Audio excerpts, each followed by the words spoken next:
आप सभी को मेरा नमस्कार। मैं रोहित मिश्रा आप सभी का स्वागत करता हूं अपने महाविद्यालय के ऑनलाइन प्लेटफॉर्म पर। स्टूडेंट्स, आज हम आपको पढ़ाएंगे fundamental of agrometeorology and climate change subject. इसके अंतर्गत जो आज मेरा सेशन है, काफ़ी इंपॉर्टेंट सेशन है, वो है आपका concept of saturation vapour pressure, जिसका अर्थ है संतृप्त वाष्प दाब की अवधारणा। ठीक है, यानी कि संतृप्त क्या होती है, संतृप्त जो है वो क्या है, और वाष्प दाब की क्या अवधारणा होती है, इन दोनों टॉपिक्स में हम आज आप डिस्कशन करेंगे। ठीक है, तो आइए सेशन को मैं स्टार्ट करता हूं।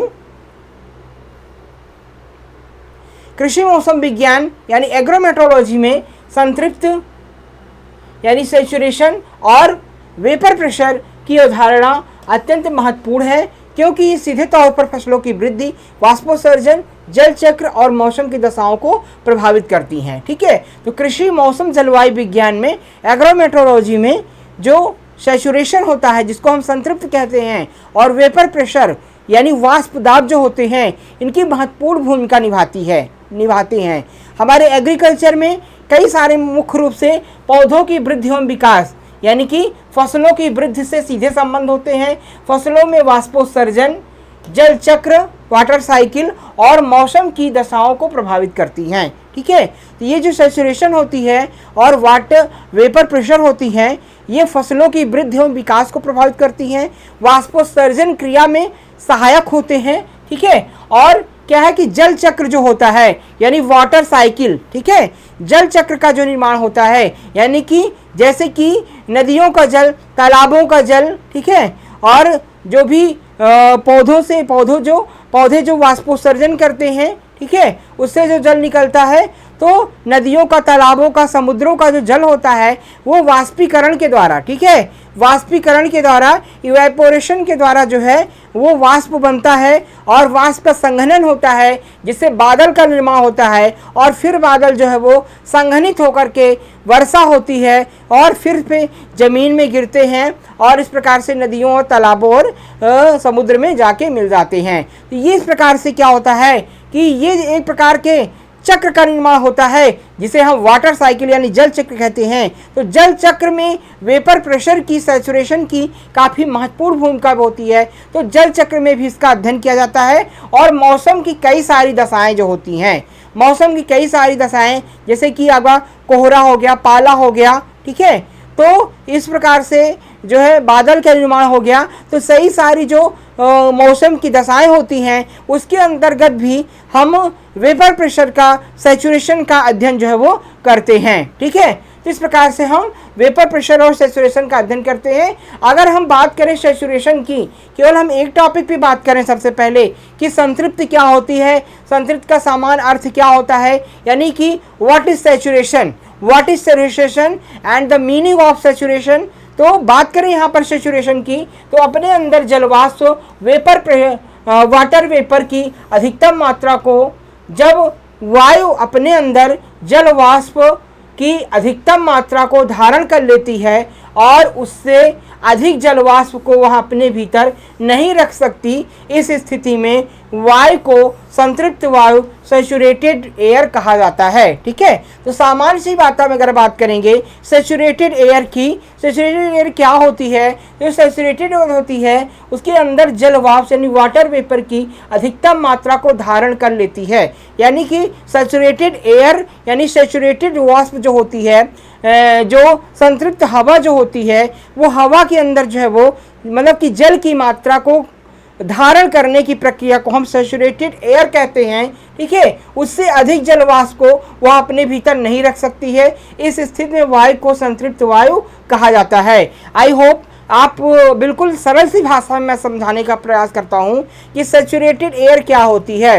मतलब कि जो हवा होती है, हवा के अंदर जल को धारण करने की जो क्षमता होती है, ठीक है, एक निश्चित मात्रा में हवा जो है वो जल को धारण कर सकती है, और ये जो जल को धारण करने की क्षमता होती है उसे हम सैचुरेटेड एयर कहा जाता है, संतृप्त हवा जो है वो कहते हैं। ठीक है, जब वायु संतृप्त हो जाती है तब उसमें और जलवाष्प जोड़ा जाए या तापमान कम हो जाए तो अतिरिक्त जलवाष्प संघनित कंडेंस होकर के जल की बूंदों को ओस, ड्यू, कुहासा, फॉग, बादल, क्लाउड्स आदि का निर्माण करती हैं। तो ये जो है सैचुरेटेड एयर होती है, ठीक है, ये सैचुरेटेड एयर जो है वो संघनन की प्रक्रिया के द्वारा जो है वो, जब ये संघनन की प्रक्रिया इसके अंदर होती है तो उसी से ओस, कोहरा, बादल का निर्माण, ये जो है वो हवा जो होती है, सैचुरेटेड एयर जो होती है, संतृप्त हवा जो होती है, ये अलग अलग फॉर्म में बन जाती है, ठीक है। ये संघनित जब अधिक संघनित होती है तो क्या बनती है, ओस का निर्माण करती है, कोहरा का निर्माण करती है और बादल का निर्माण करती है, और इसी के द्वारा जो है वो वर्षा होती है, ठीक है। तो ये कॉन्सेप्ट है इसका कंडेंस जो है वो कंडेंसेशन का और सैचुरेटेड एयर का। आई होप आप बिल्कुल अच्छे से समझ गए होंगे। अब बात करेंगे हम कैरेक्टरिस्टिक्स ऑफ सैचुरेशन की, संतृप्त की विशेषताओं की। अगर बात करें संतृप्त की क्या विशेषताएं हैं, तो संतृप्त वायु के तापमान पर निर्भर करती हैं। किस में निर्भर करती हैं, वायु के तापमान पर निर्भर करती हैं। उच्च तापमान पर वायु अधिक जलवाष्प धारण कर सकती है, ठीक है। उच्च तापमान पर वायु क्या होती है, अधिक जलवाष्प को धारण कर सकती है, ठीक है। निम्न तापमान पर वायु की जलवाष्प धारण क्षमता कम होती है, ठीक है।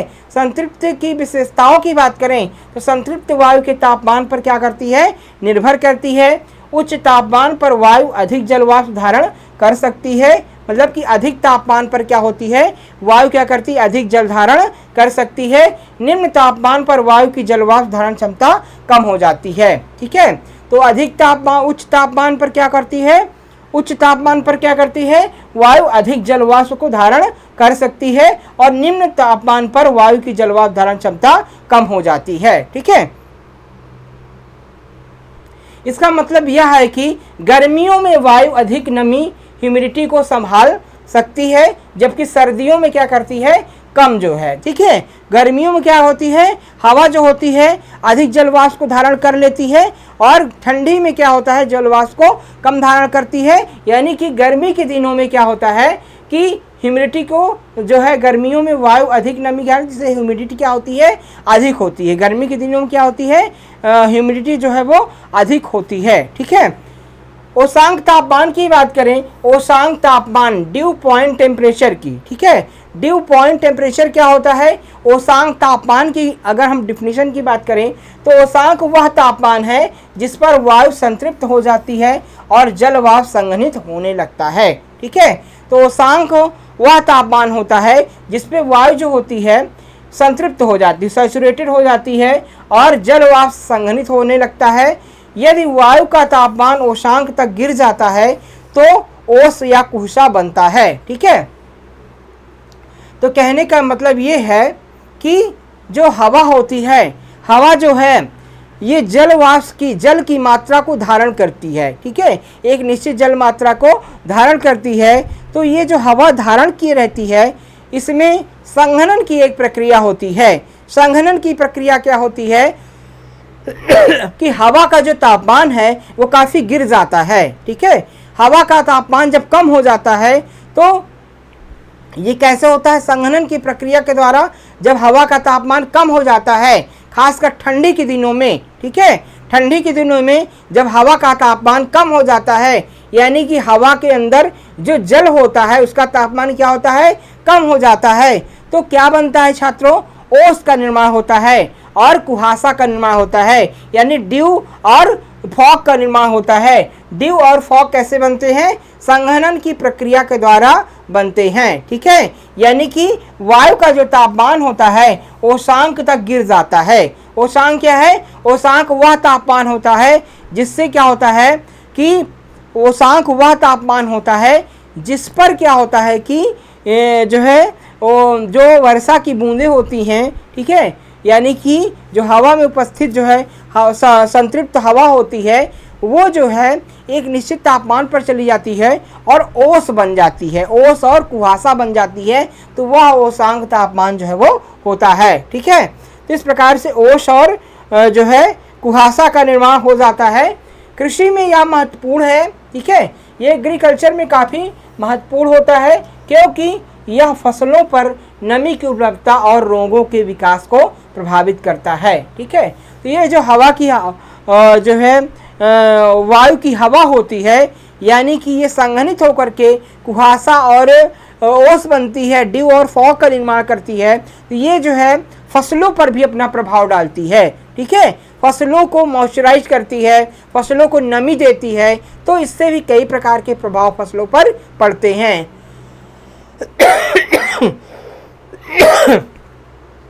सापेक्षिक आर्द्रता की बात करें, रिलेटिव ह्यूमिडिटी की अगर बात की जाए, संतृप्त को समझने के लिए सापेक्षिक आर्द्रता एक महत्वपूर्ण माप है। संतृप्त को समझने के लिए सापेक्षिक आर्द्रता एक महत्वपूर्ण माप है। वास्तविक जलवाष्प, संतृप्त जलवाष्प, संतृप्त जलवाष्प। ठीक है, ये डबल हो गया है। ठीक है, तो दो अवधारणाएं होती है, एक वास्तविक जलवाष्प, एक क्या होता है संतृप्त जलवाष्प। ठीक है, ये डबल टाइपिंग हो गया है, टाइपिंग मिस्टेक है।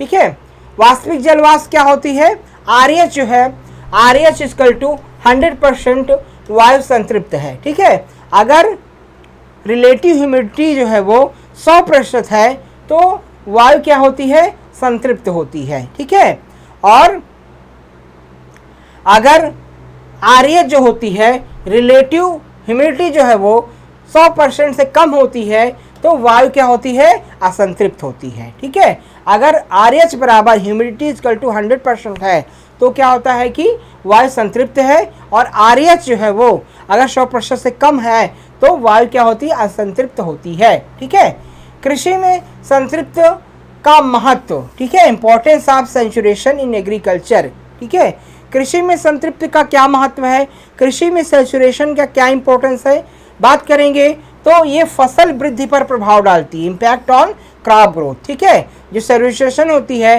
संतृप्त हवा होती है, वो किस पे प्रभाव डालती है, कृषि पर। कृषि पर क्या प्रभाव डालती है, संतृप्त वायु में वाष्पोत्सर्जन कम होता है। ठीक है, संतृप्त अगर हवा है यानी कि हवा में जल की मात्रा अधिक होती है तो वाष्पोत्सर्जन की प्रक्रिया क्या होती है, कम होती है। यानी कि वाष्पोत्सर्जन यानी पौधे क्या करते हैं, पौधे जड़ों के द्वारा पानी को ग्रहण करते हैं और पत्तियों के द्वारा क्या करते हैं, उड़ा देते हैं। ये प्रक्रिया क्या कहलाती है, वाष्पोत्सर्जन कहलाती है। और अगर हवा में जल की मात्रा अधिक है, ठीक है, तो वाष्पोत्सर्जन दर कम हो जाती है, और अगर हवा में जल की मात्रा कम है तो वाष्पोत्सर्जन जो दर है, ट्रांसपायरेशन रेट जो होता है वो अधिक हो जाता है फसलों में। तो इस प्रकार से जो होती है, अगर सैचुरेशन अधिक है, संतृप्त हवा अधिक है तो वाष्पोत्सर्जन क्या होती है, दर कम हो जाती है, और शुष्क वायु में वाष्पोत्सर्जन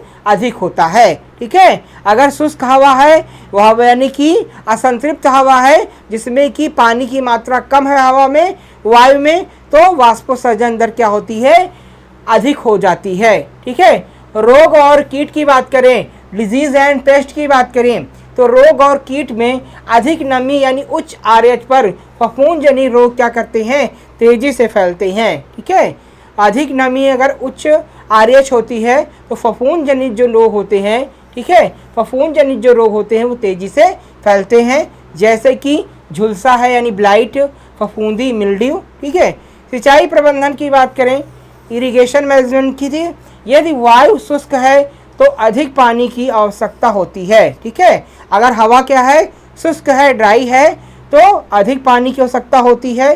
संतृप्त वायु में पानी की आवश्यकता कम होती है। ठीक है, जो संतृप्त हवा होती है, सैचुरेटेड एयर होती है, तो पानी की आवश्यकता जो होती है वो कम होती है। ठीक है, ओस और पाला की बात करें, फॉस्ट, ठीक है, ओस और पाला की बात करें तो यहाँ पर क्या होगा, फॉग होगा। ठीक है,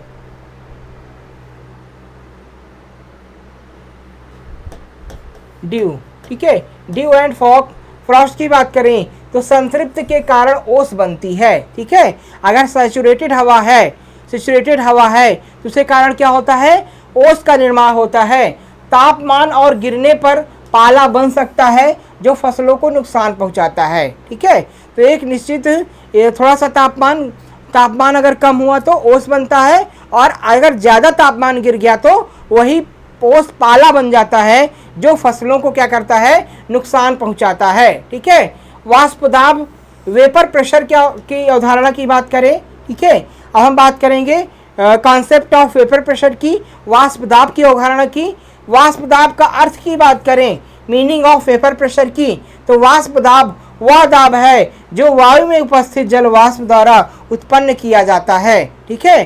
तो वाष्प दाब क्या होता है? वेपर प्रेशर वह दाब होता है कि जो वायु में उपस्थित जलवाष्प होती है, ठीक है, जलवाष्प के द्वारा उत्पन्न किया जाता है। इसे सामान्यतः मिलीबार एमबी या किलो पास्कल केपीए में मापा जाता है, ठीक है। इसे किस में मापते हैं? केबीए यानी कि किलो इसे किसे मापा जाता है? इसे हम मिलीबार में और किलो पास्कल में मापा जाता है, ठीक है। तो वाष्प दाब वह दाब है जो वायु में उपस्थित जल वाष्प द्वारा उत्पन्न किया जाता है, ठीक है। तो जो है यानी कि हम वाष्प दाब वह दाब होता है जो कि आपके वायु में उपस्थित जल वाष्प द्वारा मापा जाता है। इसे एमबी और केपीए में मापा जाता है, ठीक है। जब जल सतह से वाष्पित होता है तो वह वायु में मिलकर एक दाब उत्पन्न करता है, इसी को वाष्प दाब कहते हैं, ठीक है। जब जल की सतह से, ठीक है, जब जल सतह से वाष्पित होता है तो वह वायु में मिलकर एक दाब उत्पन्न करता है, इसी दाब को क्या कहते हैं? वाष्प दाब कहते हैं। क्या कहते हैं? वाष्प दाब कहते हैं।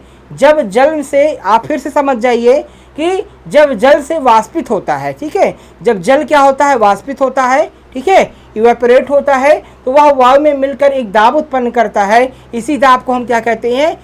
वाष्प दाब कहते हैं, ठीक है। यानी कि वाष्प पर पड़ने वाला जो दाब होता है उसे हम क्या कहते हैं? वाष्प दाब कहते हैं, यानी वेपर प्रेशर कहते हैं, ठीक है। वाष्प दाब के प्रकार की अगर बात करें, टाइप्स ऑफ वेपर प्रेशर की बात करें, तो पहला है वास्तविक वाष्प दाब, एक्चुअल वेपर प्रेशर, ठीक है।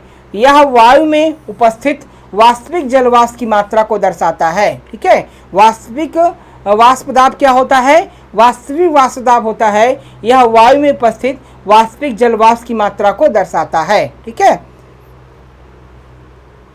सैचुरेटेड वेपर प्रेशर क्या होता है? ठीक है, यह वह अधिकतम वाष्प दाब है जो किसी दिए गए तापमान पर वायु धारण कर सकती है, ठीक है। संतृप्त वाष्प दाब क्या होता है? यह वह अधिकतम वाष्प दाब है जो किसी दिए गए तापमान पर वायु धारण कर सकती है, ठीक है। तापमान बढ़ने पर संतृप्त वाष्प दाब भी बढ़ता है, ठीक है। तापमान बढ़ने पर क्या होता है कि जो संतृप्त वाष्प दाब होता है वो भी बढ़ जाता है, ठीक है। तापमान घटने पर यह क्या होता है? कम हो जाता है, ठीक है। तो संतृप्त वाष्प दाब क्या होता है? तापमान बढ़ने पर संतृप्त वाष्प दाब भी बढ़ जाता है और तापमान घटने पर यह क्या होता है? कम हो जाता है, ठीक है। ये हमें इंपॉर्टेंट पॉइंट है इसमें। कृषि मौसम विज्ञान के व्यवहारिक क्या कहता है? यानी कि practical application in agriculture metrology, ठीक है। वाष्प दाब का मेट्रोलॉजी में क्या प्रैक्टिकली यूज होता है, ठीक है। जैसे कि मौसम पूर्वानुमान, वेदर पोस्टकास्ट में किस प्रकार से ये उपयोगी होता है? वाष्प दाब और संतृप्त के आधार पर वर्षा, कुहासा, औसत का पूर्वानुमान लगाया जाता है, ठीक है। तो वाष्प दाब के आधार पर क्या पता चलता है? वाष्प दाब को संतृप्त के आधार पर वर्षा का पता, कुहासा, ओस, इसका पूर्वानुमान जो है वो लगाया जा सकता है। कब ओस पड़ेगा, कब पाला पड़ेगा, कब जो है कोहरा पड़ेगा, ठीक है। फसल का चयन की बात करें, क्रॉप सिलेक्शन में क्या यूज होता है कि विभिन्न फसलें अलग अलग आर्द्रता पीपीडी में स्थित बेहतर उगती हैं, ठीक है। फसल चयन में भी सहायक होता है कि अलग अलग फसलें जो होती हैं अलग अलग वाष्प दाब यानी कि एयर प्रेशर में अलग अलग उनकी ग्रो करती हैं, मतलब अलग अलग उनको तापमान चाहिए, अलग अलग आर्द्रता चाहिए, तो उसमें भी जानने में आवश्यक होती है। जैसे धान को अधिक नमी पसंद है जबकि गेहूं को कम, ठीक है। तो अलग अलग फसलों को अलग अलग मॉइस्चर की आवश्यकता होती है। जैसे धान को क्या कहता है अलग अधिक मॉइस्चर चाहिए, गेहूं को कम चाहिए। इस प्रकार से जो है वो होता है। जल प्रबंधन में क्या इसका प्रैक्टिकली यूज़ होता है? सिंचाई का समय और मात्रा तय करने में मदद मिलती है, ठीक है। सिंचाई का समय और उसकी मात्रा को तय करने में भी मदद मिलती है, ठीक है। रोग नियंत्रण में, डिजीज़ कंट्रोल में, तो अधिक नमी वाले वातावरण में रोगों की संभावना अधिक होती है, ठीक है। तो इसमें सिंचाई में भी इसकी मदद मिलती है कि जल वाष्प अगर अधिक है वातावरण में तो सिंचाई कम करना होता है। अगर जल वाष्प की मात्रा कम है, मॉइस्चर कम है, तो सिंचाई अधिक होती है, ठीक है, शुष्क मौसम में सिंचना अधिक पड़ता है। इसी प्रकार से रोग के नियंत्रण में, ठीक है, अगर जो है मौसम में जो है नमी अधिक है, ह्यूमिडिटी अधिक है, तो तमाम प्रकार की बीमारियों का प्रकोप यानी कि फंगल डिजीजेस जो है वो अधिक होती हैं। तो इस प्रकार से नमी युक्त रोगों की संभावना, नमी युक्त वातावरण में रोगों की संभावना अधिक होती है। जैसे कि तमाम प्रकार के डिजीज़ हैं, ठीक है, जैसे कि तमाम प्रकार के डिजीज़ हैं, फंगल डिजीज़ हैं, उनकी संभावना क्या होती है, अधिक हो जाती है, ठीक है। तो इस प्रकार से जो है वो वेपर प्रेशर के कई सारे जो है वो प्रैक्टिकली यूज़ होते हैं, ठीक है। तो इस प्रकार से आज हमने आपको पढ़ा किया कि संतृप्त यानी सैचुरेशन क्या होता है, इसका क्या कॉन्सेप्ट है, एग्रीकल्चर में क्या रोल होता है। इसी प्रकार से वेपर प्रेशर क्या होता है, वेपर प्रेशर का एग्रीकल्चर पे क्या प्रभाव होता है, ठीक है। तो इस प्रकार से आई होप आप बिल्कुल अच्छे से समझ गए होंगे। तो आज की क्लास में बस इतना ही। नेक्स्ट क्लास में हम नए टॉपिक के साथ आपसे फिर मिलेंगे। आप सभी को बहुत बहुत धन्यवाद हमसे जुड़ने के लिए। जय हिंद।